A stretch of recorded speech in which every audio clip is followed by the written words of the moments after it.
episode 214 of the CRICKETher Weekly.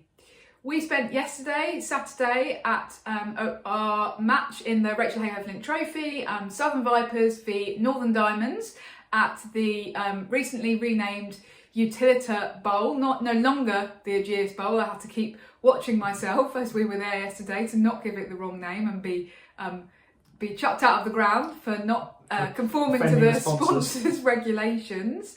And they did get in a match, but not quite the full 50 overs for both teams. Unfortunately, rain curtailed things, and this is what it looked like by the end of the day. Yeah, it was a bit wet, but it was great to get the end of the day to get the opportunity to meet Deirdre. We can see Deirdre here in our background picture. A long-term Southern Vipers fan. She's been going to the games for a lot of years. So lovely to see her there supporting the team. Deirdre Raff, right here. You mean the seagull? Yeah. Why Deirdre? I suppose her parents like the name Deirdre. Honestly, you just get more bonkers. So, apologies to viewers there, who presumably, like me, were wondering who on earth you were talking about. Anyway, so current standings in the RHF Trophy after the third round of matches was played yesterday. So South East Stars at the top with 3 wins from 3 matches with 13 points. But just behind them are Vipers, who we saw yesterday, who are in second place with 10 points. And Sunrisers also on 10, but with a worse net run rate. Bringing up the rear, the Blaze, who currently have no points, 0 wins from 3 games, which is it's a bit of a weird one, Sid, because obviously the Blaze were kind of they moved at the start of last season, didn't they? And previously they'd been the Lightning, and the Lightning had never been particularly successful. And then the Blaze, all kinds of terrible puns about blaze of glory and starting the season in a blaze of glory. I've just said it, but they actually got to finals day of the Charlotte Edwards Cup, didn't they? So they had a really brilliant start to last season, and then it tailed off a little bit. And now I think it's basically the same set of players, although obviously they haven't got Tammy Beaumont and they haven't got Nat Silver-Brunt at the moment. But they just seem to be nowhere, and they've had some really bad performances. It's not just been losing; it's actually been really bad losses. Yeah, I mean, their batting's been really struggling, hasn't it? I mean, they talk in football about kind of new manager bounce, and I wonder if that's a little bit of what's happened here. That it wasn't there was a slightly different management team, but more importantly, they moved grounds, and obviously, that gave them a bit of a fillip, and they did have a very good start to last season. They kind of were clinging on by their kind of fingernails at the end, and did kind of miss out on first place. They got overhauled by Vipers to miss out on the direct qualification for the final in the RHF, and it just seems to have all toppled over from here. I mean, they're also missing the Bryces at the moment, who are playing for Scotland in the World Cup qualifiers. They could really have done with them back. It's going to be very interesting actually next year to see whether the counties start clamping down more on stuff like that, isn't it? Because in the men's county system, you often see that people like the Bryces are told by their men's counties, sorry, you can't play that international. Your primary commitment is to your county here, and you don't get to go. So, we haven't seen that so far so much in women's cricket, because I think that there's been more of a feeling of kind of cooperation, and Scotland really need all of its top players. But actually, when it comes down to the counties being very much in charge and feeling that they're paying players' salaries, then I just wonder whether they're going to become a bit harsher on that. A little bit different, yeah. But at the moment, they are missing some crucial players. And Tammy Beaumont scored a load of runs for them in the beginning of last season. Nat Siver, she didn't play an awful lot of games, but the games she did play, she had a big impact. I think we saw Nat Siver play for the Blaze against the Stars, didn't we, at the beginning of last season? Her first game back, and she had a big impact on that game. So between all that, they're just lacking any batting power at all, and that's been their problem, right? They've been collapsing with the bat. Yeah, exactly. No kind of bowling is going to be able to make up for you getting bowled out for less than 100. And I think in relation to the Project Darwin changes that we're going to see, we've talked about coaches auditioning for their jobs, and players to some extent auditioning for contracts, but it strikes me that some of these teams are actually auditioning as teams, as brands. Are you going to want to move and play for a team who in the previous season has been really bad? No player wants to join the sinking ship. That's a really interesting point, Raf, and it pertains to people like Bess Heath, because a few people have mentioned this actually, about Bess Heath, for instance. Does Bess Heath stay with Yorkshire? Does she move up to Durham? She's currently still living in Derbyshire, I think.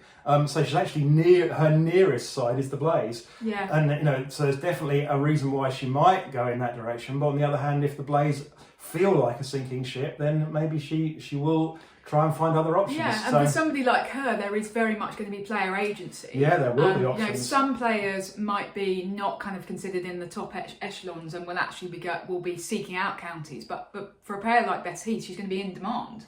Yeah, and so absolutely. that's going to lead to an uneven start for teams like, we think that the Blaze players want to keep the Blaze name, but will they want to keep the Blaze name if they have a bad run this season?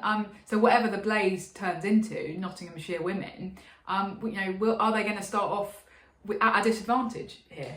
Yeah, it's going to be a really interesting question as the season evolves, who these players end up signing for, and when these things get announced. Well, that's also going to be quite interesting. Yeah, when a team's going to because the new clubs will be under pressure to announce the players, won't they? Their marketing teams will be like, we want to announce that we've signed these people, and there might be other people that. I would guess that the ECB will maybe have some input into that. Will they consider it appropriate for, because you've talked in previous episodes about a player playing for one team against potentially their new team. Is it appropriate to announce that they're going to be moving to that team ahead of that match, for example? Lots of interesting questions. Very interesting. Yeah. Should we talk a bit about the Vipers v Diamonds game though, Sid? Because again, probably two of the stronger teams in the competition. We've been quite lucky because the two matches we've seen so far have been with basically some of the stronger teams.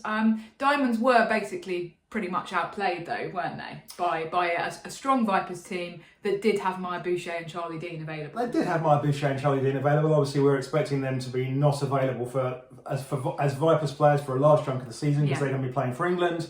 But I think the really good news for Vipers this time was that Ella McCracken, put in a really solid innings of 80 odd, and it's those players that you need to stand up. And I think that Vipers have got a degree of strength in depth that no other team has, and it's all about that.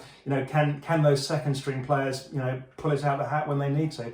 Vipers have got, some decent bowling. We saw Freya Davis bowl really well early doors, didn't we, Raf? And that made a big difference because absolutely. I think Diamonds were chasing a big total, weren't they? And everyone knew that the weather was coming at some point.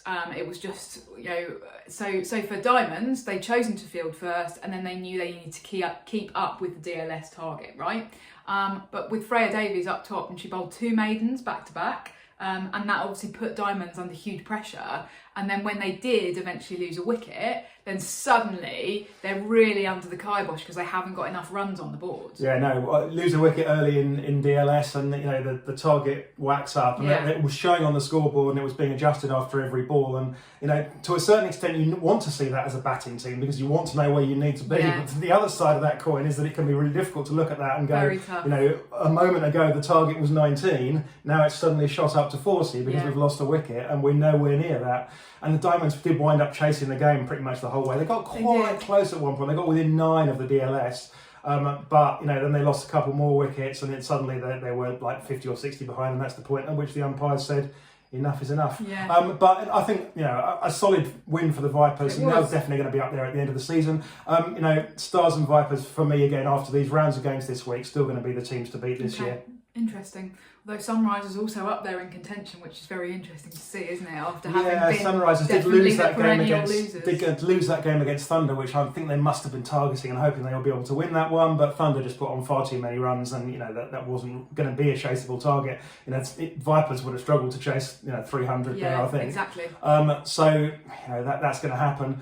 But mostly Sunrisers the two games they've won, they've taken advantage again of very poor batting. They haven't put pressure on their batting really, and Grace Scrivens has been able to very much do game management, which of course being the sort of smart cookie that she is, she does very well, and she's just like, well, I'm under no pressure to go any particular rate here. I'm quite happy to noodle along at 2 or 3 and over, and because we're going to easily win the game. And well, I'll return to Grace Scrivens in due course, Sid. I'll probably return to Grace Scrivens a few times. Do you think that having 2 semi-finals in the RHF this year makes a difference? Yeah, I think that's definitely. It feels like that's going to be kind of a much bigger difference than it actually should be mathematically, because you've got 4 semi-finalists rather than 3. But what it feels like to me is that when it's 3 semi-finalists, you're talking very much about the top of the table and how those 3 kind of pan out. And I think there's a good chance that you wind up with Vipers and the Stars running away with it and kind of fighting over that top spot, and maybe a couple of other teams fighting over third. But with 4th in play, it really could easily push down to, everyone apart from Blaze has won a game already. Could be easily pushed down to even the 7th team being in contention for that last spot. And the other thing is, you don't really get much advantage for winning the table these days. So this season compared to last season, winning the table for Vipers was hugely important, straight through to the final. They're not straight through to a final this time. The big advantage, you get home semi-final if you win it, and you'll also get to play the 4th place team, which might be an advantage.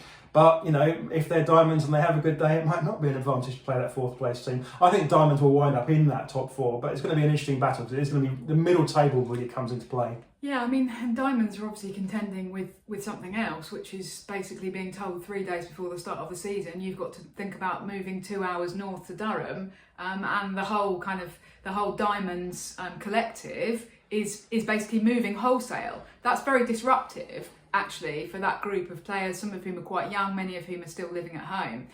It's not really something that I thought about before, but actually timing the announcement to come right before the start of the season was probably not very wise on the part of the ECB. And I did actually get to speak to Dani Hazell briefly yesterday at the end of the game. She's very much playing it with a straight bat at the moment in terms of Yorkshire versus Durham, which is absolutely fair enough, because for her, she's going to be the coach of one of those teams, but nobody quite knows what it is yet, which it is yet, least of all her. She did say, the exact quote was, "I've tried to keep us focused on the cricket, but it is a very, very loud noise." And so those players are dealing with so much more than I think most of the other players in the other teams are having to do at the moment. And you just wonder to what extent that's going to have an ongoing impact on their performance, unfortunately. Yeah, it was very interesting to listen to what Dani Hazell was saying. This was all on the record, so we can talk about this. Yeah. And the first interesting thing that she said for me was that she feels very much that duality within herself, because she's obviously from the northeast, she's from Durham herself, she still lives in Durham, yet she definitely sees that she's played all her cricket for Yorkshire. So obviously she played for Yorkshire since I was 18. That's a long time. But the really key thing, and this is my second point, was that although she's got this kind of split personality, if you like, that didn't come out quite as I wanted, but you know what I mean. Split loyalty, perhaps. That she definitely sees Diamonds as a Yorkshire thing. Yeah. She considers herself as a Yorkshire cricketer at the moment. And we know that from a sort of legal perspective that's not really right. That Durham are equal partners in theory in the whole Northern Diamonds enterprise. But clearly in Dani Hazell's head, she's Yorkshire. And so she was talking about it's going to be difficult because her kind of personal loyalties, having been born and spent her girlhood in Durham, are one thing, but having her entire cricket life in Yorkshire gives her some other loyalties. And all of her professional career as a coach, basically, at the Diamonds, which, as you say, she sees as Yorkshire. So I think, very, very interesting little conversation with her, definitely. And it was very interesting, though, that we did try and get a little bit more out of her, but she did definitely, We tried to push her a bit, didn't we? But no, as I say, she played it very much with a straight bat, and good for her, because, the last thing that we want to happen is for somebody, for her to get the wrong person's back up and for us to potentially lose one of the best coaches that we have in the country. I'm not going to say the best, because obviously we've got Charlotte Edwards, but she's potentially the second best coach in women's cricket that we've got in England. And we need her for Project Darwin to be a success. Absolutely. So I thought that she handled a couple of tricky questions from yours truly quite well. Yeah. Anyway, that's the Rachel Hayhoe Trophy. But we know that later this week, Sid, that actually, moving on to thinking about the forthcoming internationals, the England squad to play Pakistan is going to be announced on Friday. As we understand it, the England players who are going to be in that squad have already been told, but we don't know. And yeah, I think that's going to be really interesting. So yeah, John Lewis has been making the selections, Sid, or has he? Well, yeah, this is an interesting question, isn't it? Because there was an article last weekend in Fortune magazine, and it was about AI in sport. Right. It said this. It said it's talking about a company called Prospect AI that do sporting AI. The English women's cricket team works with Prospect to use AI to pick the right players for different opponents by simulating mock matches under thousands of scenarios. So, well, that's interesting. It says that AI is being used to select the England women's cricket team. Does this explain something, do we think, Raf?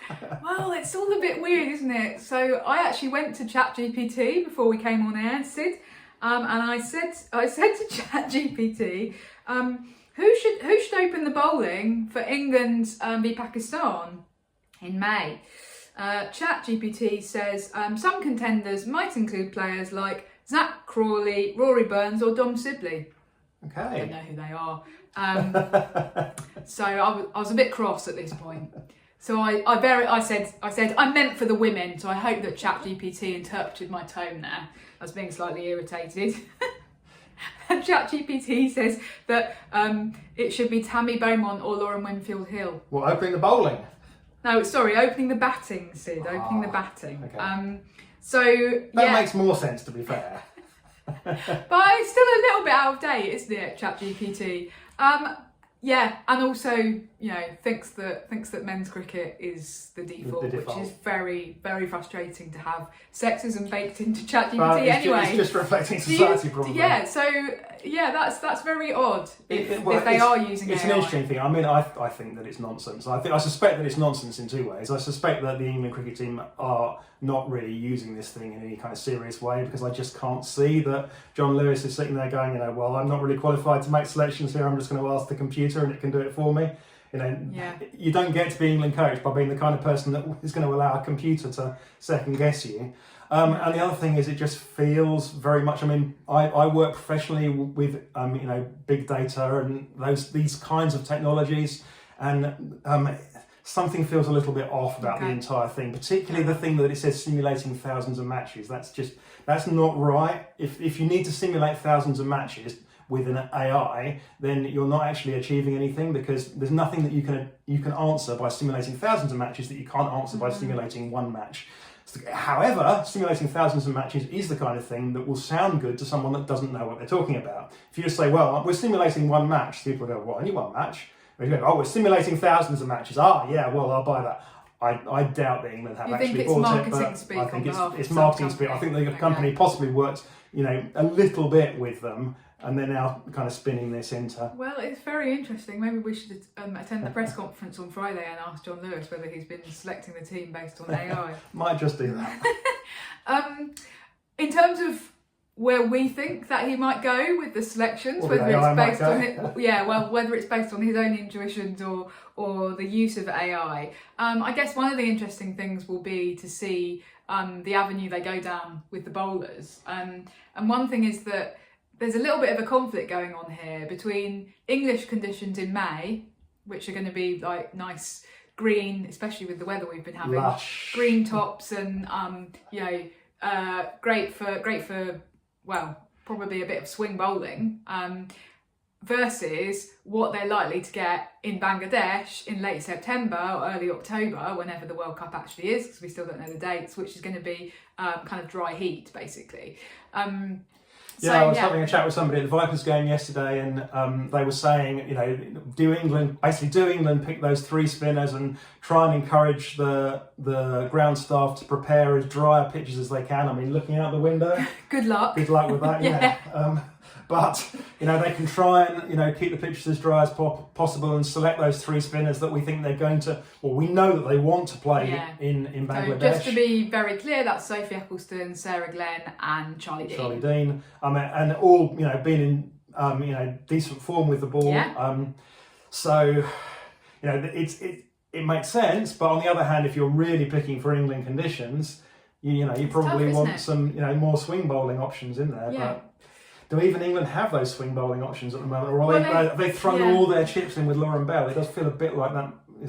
I mean, clearly Lauren Bell is going to be the one, the kind of one pace bowler that they're going to select. Mahika Gore is going to be doing exams in May, you would think, so she's not going to be available for any of this, I believe. Doing her A-levels. Who else? Freya Kemp, still injured. She's obviously been playing for Vipers and doing very well with the bat. But as we understand it, she's nowhere near back to bowling again. And so is potentially not going to be available definitely not against Pakistan, maybe not against New Zealand as well. Little bit of have to wait and see for the World Cup.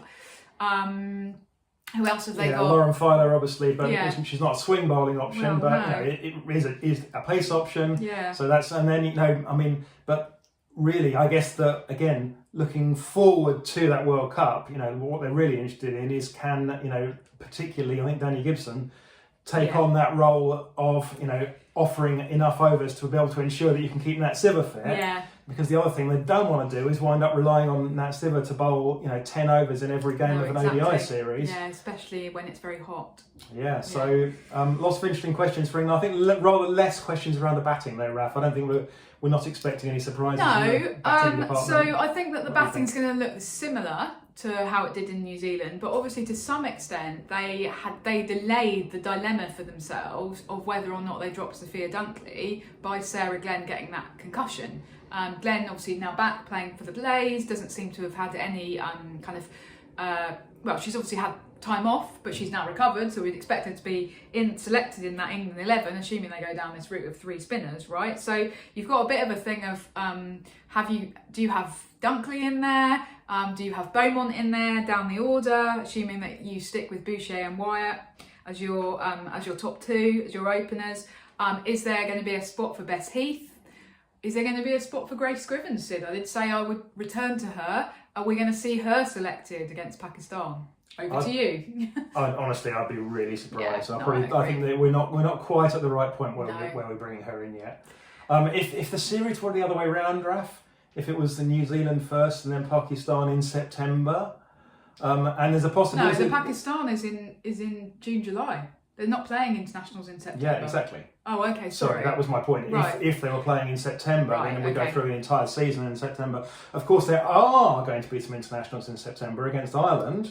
Well, they're scheduled. In theory. Yeah, they're on the ICC's Future Tours programme, but there's no announcement about dates or venues or anything like that. Ireland are meant to be hosting them. Yeah, we know that Ireland are in a lot of financial difficulties at the moment. They've been cancelling men's games, so presumably Ireland are striving to be able to kind of find a way to make these games happen from a financial perspective. But anyway, I think there's a chance that Scrivens might be involved in those. Especially if England choose to send effectively a B team. Yeah, so they might do really so because they want injured players.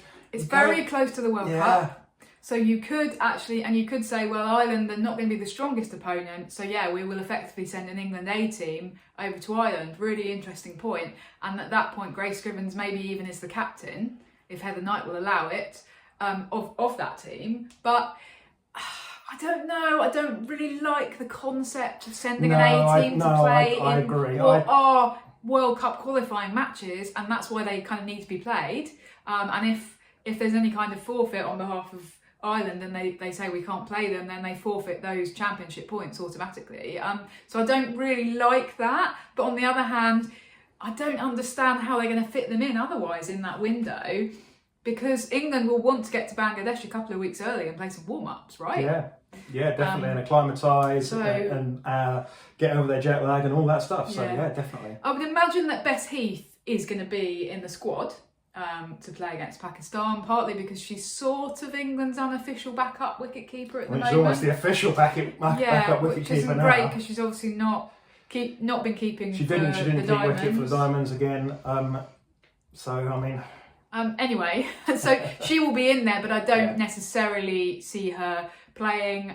Certainly not in the ODIs. Maybe she might feature in 1 or 2 of the T20s. So that's going to be interesting to see how that series unfolds. And Pakistan have been playing against West Indies on of late, Sid. We haven't really been watching them too much, but we have seen a little bit of. There was a very exciting match whereby it was an exciting T20. Yeah. The ODI has been less exciting. I've watched 2 of the games. Pakistan have not been good. I mean, essentially this series has been Pakistan against Hayley Matthews. If you look at the rankings of players, in terms of the numbers of runs scored, in terms of the bowling, the economy rates, the wickets, it's Hayley Matthews. It's like Hayley Matthews is basically the key player in all this. Right. She's scored ridiculously more runs than anybody else in the entire series. I think she's taken more wickets than anybody else in the series, or possibly level, but she's bowling with more economy than anybody else. Okay. So... In terms of what we've learned about Pakistan, okay, so a couple of big things. The big thing is that their key player in the ODI series, they didn't have a great time, was Bismar Maroof, and she has just announced her retirement. Between the ODI series and the T20 series, she was scheduled to play in the T20 series, she was selected, but she was like, I don't have the energy for this. I don't have the energy to carry on through to the T20 World Cup. It's time for me to kind of, pass on and let other people have their opportunities. Yeah. Which is a noble thing to say if she doesn't feel that, almost that her heart's not in it anymore. Or that she doesn't have the energy. Yeah, she's raising a young child, isn't she? Which is exhausting in and of itself. But a big blow for Pakistan to lose one of their top players. Their other key player remains Nida Dar, who's 137 years old. 137? Well, okay, she's only 37, but in cricketing terms, that's pretty much the same thing. Gosh. I think that, although Pakistan did give the West Indies a little bit of a scare in the first T20, that was Hayley Matthews. I think Hayley Matthews got a 2-ball duck. And at that point, but if Hayley Matthews, can even score 40 or 50 runs as another T20 today, then, I think that's going to be the difference again. I think that Pakistan are not in a great place, to be honest, and it's probably a good time from England's perspective to be playing them. I don't expect a repeat of the Sri Lanka situation where England end up losing the T20 series. I think that England really, really ought to win this one. Right, well, let's see. And let's see who is in the squad, and let's see whether John Lewis is selecting it based on AI. We'll bring you our reaction to that next week. But goodbye for now. Bye-bye.